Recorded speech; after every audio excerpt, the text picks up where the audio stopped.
विद्यार्थियों नमस्कार। मैं राकेश कुमार आज राष्ट्रीय प्रतीक के बारे में चर्चा करते हैं।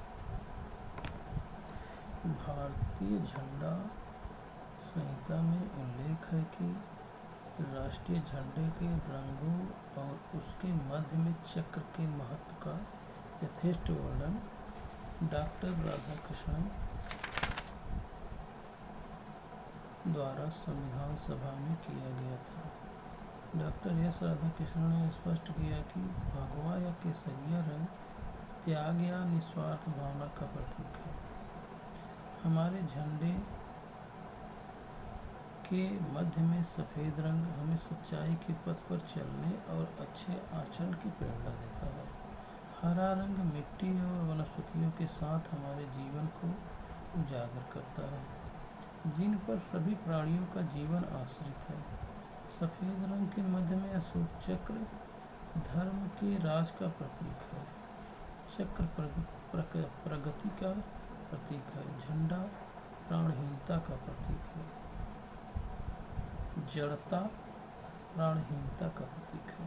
चक्र शांतिपूर्ण परिवर्तन गतिशीलता का प्रतीक है। भारत का राष्ट्रीय ध्वज तिरंगा 3 रंगों की पट्टी में विभाजित आयताकार है। ध्वज की लंबाई और चौड़ाई का अनुपात 3:2 है। सबसे ऊपरी पट्टी में गहरा केसरिया रंग साहस प्रदर्शन, बीच में श्वेत शांति और सच्चाई का प्रदर्शन और सबसे नीचे हरी पट्टी उर्वरता समृद्धि का प्रदर्शन है। ध्वज के बीच की पट्टी में एक नीला चक्र है जिसमें 24 तीलियां हैं, जिनका प्रारूप सारनाथ में अशोक सिंह स्तंभ पर बने चक्र से लिया गया है। यह न्याय का प्रतीक है। पिंगली वेंकैया द्वारा भारतीय राष्ट्रीय ध्वज को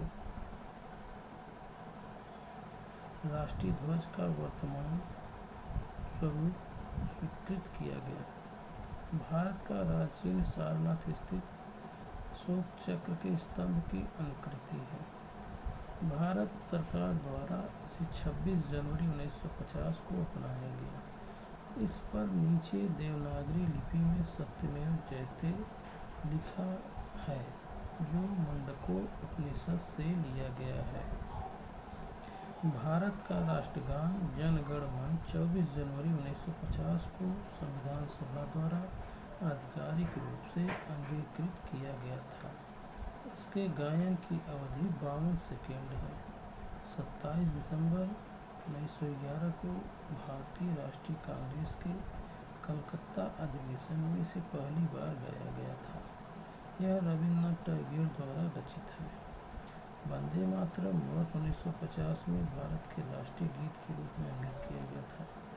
राष्ट्रीय गीत वंदे मातरम बंकिम चंद्र चटर्जी द्वारा लिखित उपन्यास आनंद मठ से लिया गया है। इसे 1896 ईस्वी में भारतीय राष्ट्रीय कांग्रेस के अधिवेशन में पहली बार गाया गया था। भारत का राष्ट्रीय कैलेंडर शक संवत पर आधारित है। 22 मार्च 1957 को अपनाया गया। चैत्र मास से इसकी शुरुआत होती है और अंतिम माह फाल्गुन होता है। इसे ग्रेगोरियन कैलेंडर के साथ अपनाया गया है।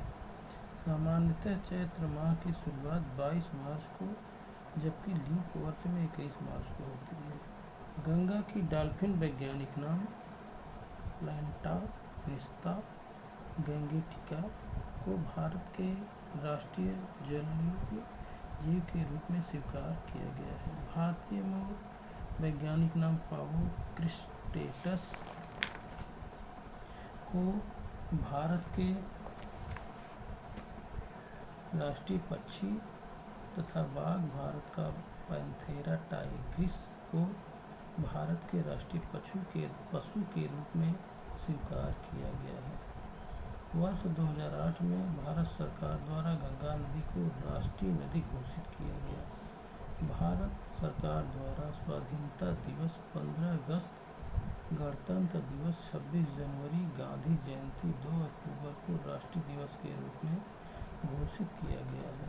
ध्यातव्य है कि कमल को राष्ट्रीय पुष्प, आम को राष्ट्रीय फल, बरगद को राष्ट्रीय वृक्ष के रूप में मान्यता प्राप्त है। केंद्र सरकार द्वारा राज्यसभा में दिए गए उत्तर के अनुसार इन संदर्भ